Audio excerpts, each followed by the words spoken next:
So you are becoming increasingly sensitive. Avoid harsh relationships, environments, situations, and chemicals. So anything triggering in your life, whether it's a memory or an old behavior or a substance or something you're watching or listening to, people, it could even be a workplace, whatever it is. You're on the ascension path, okay? And ascension means letting go of things that you cannot take with you into a higher vibration. So you've got to let go of a whole lot of things, okay? And this can also be a wake-up call with regards to belief systems or what you have believed to be true in the 12th house, okay? So something is getting a workout or a work over here. And it could also be, as I said, moving forward or overcoming something or having a door open for you, like a wake-up call, all right? But sensitivity, it's saying that you're in this position, so take note, look after your body, your health, and what you're taking into your body, and this will serve you well. Now, also with the around this issue, we have also got a major arcana here. This is the bottom of the fairy tarot. The number 16 may be important for you, or 6 and 1 is 7. 7 is always about right place, right time. So some sort of timing is involved here. So it says here, life experiences is the tower normally in the tarot. So this can be an upheaval or some sort of occurrence in your life, which really does change things. It can be quite chaotic, and it can be quite a sharp shift or change. But for a lot of people, it's basically seeing something and realizing that you have to make meaningful changes now. So it says here, let go of belief systems that no longer work for you. An important life-changing event. A situation that leads to significant opportunities.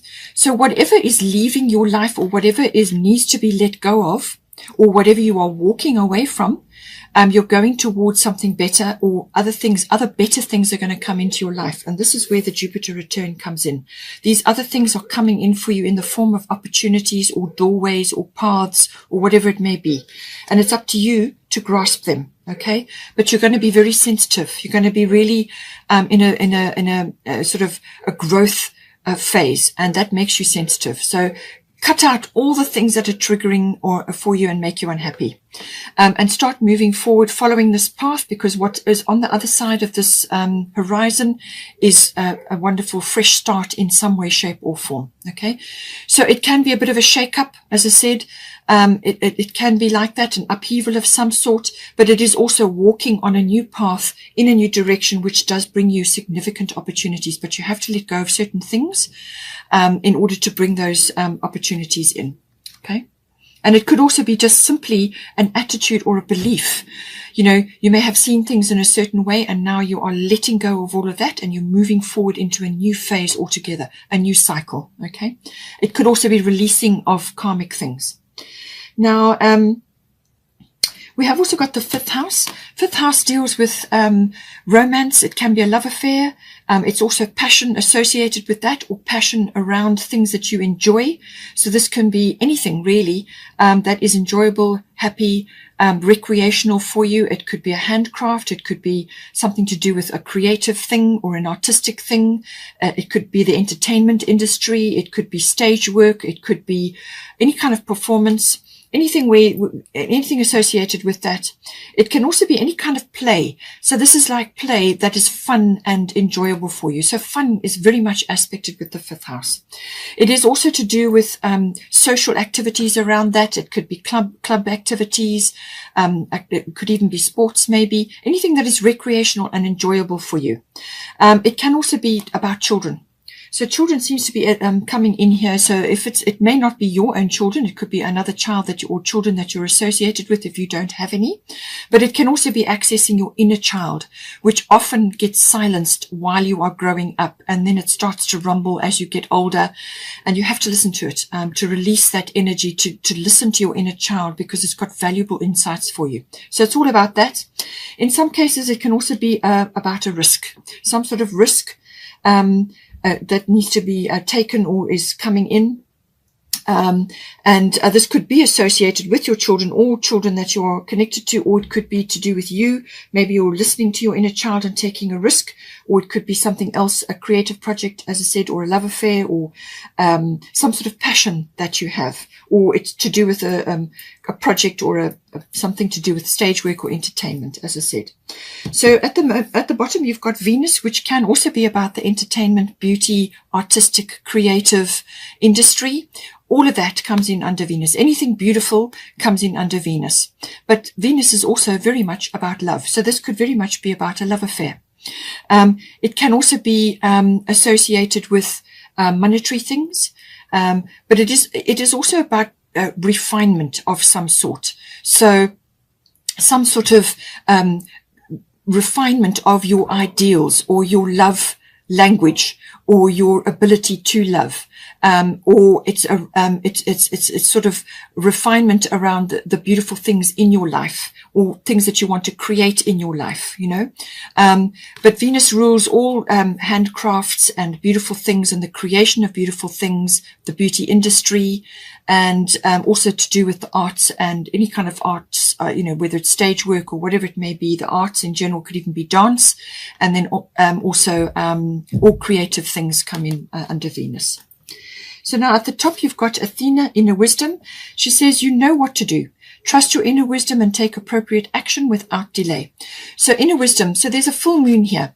So the full moon, as I said, is coming up. Now for you, it will be the 17th of Jan. Now it's in Cancer. So this is going to be important in some form here. So the 17th of Jan, and it will be squaring to Pluto in Capricorn. So this is going to be a push and pull between your personal or home life or domestic life and the world outside home, or it could be career. There could be a push and a pull there, some sort of something that needs to be worked out. But it could also be to do, obviously associated around children and the home, domestic things. And then the day after that, we have Uranus going direct. Now, Uranus has been retrograde for some time in Taurus. And it's starting to go direct on the 18th of Jan. And Uranus is always about expect the unexpected. So I think something is going to come in to shift something in this fifth house. Now, what Athena is saying is that there's something that you're procrastinating about or you're self-doubting yourself on. And that's what she talks about. So she's saying, listen to your intuition and your inner wisdom because you know what to do in this house. Whatever the subjects I talked about in the fifth house, there's something here you need to take action on. And you know what to do. It's in you. You know, you have the intuition, you have the insight, but you perhaps just haven't acted on it. But it's saying, listen to your inner wisdom, that there's the full moon and there's the angels in the background as well. It's also connected to communication because she's got a blue orb there, Pegasus, which is always about movement. So something to do with that coming into the fifth house for you. We also have the 10th house coming in. 10th house is your fame, your reputation, your career, your public status. It's also authority figures. It's maybe you becoming authoritative in some way, reaching an authoritative status, or you are involved with somebody who is like that, like a guru or a mentor or a boss or a manager. Or it could be an authoritative figure in your life, like a parent or something like that. It could be a mother or father, to take it as it resonates. And it can also be to do with authoritative institutions, like this can be government or legal or a learning institution, something like that. Now, at the bottom, you've got part of fortune coming in. And then at the top, you've got Damara guiding children. So this could very well be related to a career that you are either in or that you could go into, or it could be that you are connected in some way to children, or your profession is around that, something to do with children. But it could also be, as I said, listening to your inner child. There may be something in this 10th house which needs to be activated because your inner child hasn't been heard. Okay, so you may be connecting to that, and then suddenly pieces of a puzzle that have been out of place for a long time may very well start to fall into place for you. Because your inner child is with you right from the very beginning. And being in touch with that allows you to get in touch with your playful side, your innocence, but also living in the moment and facing things with optimism and enthusiasm. And it also has a lot of inner wisdom, which gets programmed out the older you get. Okay, so getting in touch with your inner child is very, very important. All right, but it could also be to do with something associated with children here. It says you are good at helping and counseling and healing children. Use your skills to help children now. Now, this could be a family member or somebody associated, somebody just close to you, or somebody that you meet, and you just have a conversation with them and something that you do. But it could also be career related, as I said. So now, part of fortune, this deals with, aspects of yourself that you have overlooked or you haven't harnessed in your life. And that could very well be the wisdom of your inner child, okay, or the wisdom of children around you at this time, or something around a child or a young person dropping wisdom in your lap. It could be that. But the knowledge that comes with this, once you realize that there's a part of yourself that you haven't harnessed or you haven't honed in or you haven't connected to, then you can start connecting to it. And it brings wisdom. It could also be a talent or an ability or a skill that you have, which is going to get triggered in some way here, whether it's something that somebody says, or it's some other aspect. It could be a Jupiter return from an opportunity point of view, or it could be this life experience change that you're going through. But something is going to trigger this. It's going to stir the waters. And this can be a talent or a skill or an ability that you have that starts to rise up. Now, this could have been something that has been lying dormant or inactive in you, or it's inherent in you, and you just haven't acted on it, or you've taken it for granted, or you've just accepted that this is how you are, but you haven't actually used it properly in your life. You haven't accessed it. So it could be that. It can also be from a career, perhaps, or a fame reputation point of view, that you are coming into the spotlight in some way in this house. This can be that you are coming into notoriety, or the spotlight is on you in some way. And this brings rewards. This brings rewards. It could also be reward for something that you've been working on in this 10th house. Okay. It could be a career, or, it's your fame and your reputation, something like that, or your public status, okay, is being elevated in some way. And this is saying that very beneficial, Lady Fortune is smiling on you. It can bring rewards. It could be gifts. It could be support. It could just be really all good things coming to you at this time with part of fortune. It could also be that as a result of you seeing a talent or an ability, or listening to some aspect of yourself that you haven't accessed prior to now, this rising up in you, you can actually use that as a skill going forward. So you can monetize it by learning more about it, or you could study something more to do with that and create a new profession or a new way of life or another skill around that, or hone that skill. Okay. So all of these things, it's a very, very beneficial card. It's also a destiny and a fate card. Okay. So something is going to get stirred up in this house. Now we have got the detail card. So I feel that to do with this 10th house, there is something coming in, or it could be to do with an opportunity, which is either coming back to you from the past, bearing fruit, or it's an opportunity that's coming for you now, and you're going to get the chance to go after a number of things. But there will be some details here. As I said, with the Jupiter return, it's a fast-moving energy. You've also got grand trine blessings, and this is about steering your ship. Even though you've got blessings coming to you and opportunities, you still have to steer your ship. You still have to finish what you start under this energy, and you have to bring that blessing or that benefit home. And there's something to do around detail to do with that. So there's something fine print or small that you need to look at. Perhaps it's planning, because it's to do with the 10th house possibly. See how it comes in for you. Now, to do with this guiding children, because you've got the 5th house, as I said, children may be aspected, but it could be a relative or somebody you meet, or it could just be represented by somebody that you are in contact with. Now, the Princess of Winter can be a young person. It could be male or female. This is showing as a female, but take it as it resonates. Princess of Winter, inquisitive, truthful, realistic, undiplomatic. Okay. So this is normally an indigo person. If you don't know what an indigo is, look it up. They're indigo generation. And it says here, it could also be related to information that this person is going to give you. Or it could be something that you learn associated with the young people, or a young person or your child, or it could be your inner self, your inner child that is rising up to say something and be heard. So information that can help you, but which may also be difficult to hear. Speaking the truth with kindness. An indigo child or adult. It can also be that you are an indigo and you've never accessed this as part of yourself, which could be the part of fortune. This could be some aspect of yourself as an indigo warrior or as an indigo person, and now this is being triggered and that's now rising up. Okay, so the indigos say it like it is. They're rebels.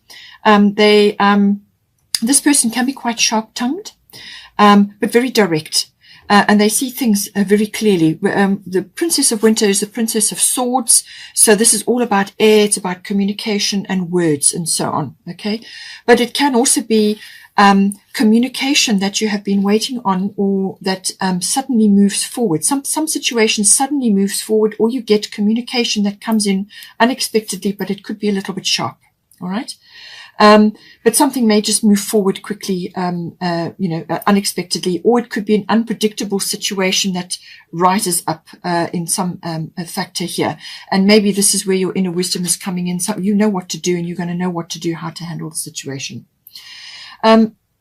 If you have been working very hard at something for over a long period of time and you're kind of feeling a little bit jaded, it may be that you need to give your inner child a bit of an airing and go and do something which is playful and fun and enjoyable. And this is why you've got the 5th house. Something which is going to give you a lot of pleasure and a lot of happiness, because you've got Cordelia here saying, go outside. You have been indoors too long. Go outside and get some fresh air. That is going to refresh your life. It's going to bring energy in, and it's going to move things forward. If you are trying to manifest something here, then it's saying that it's a good possibility that in the month of May, this manifestation could come in. So this could be something that you've been working on in your 12th house, or it could be to do with a love affair or a child-related thing or a creative project, or it's a career aspect. But something that you're trying to manifest here, you need to get into nature, get outdoors, get next to the ocean or next to a water body, enjoy nature, the nature kingdom, the floral kingdom, and get some fresh air. And that's going to invigorate you and bring you fresh ideas. And something that you trying to manifest, could be in the month of May. Then finally, we have Grand Trine Blessings. So another beautiful card coming in. This is kind of very connected to the Jupiter return.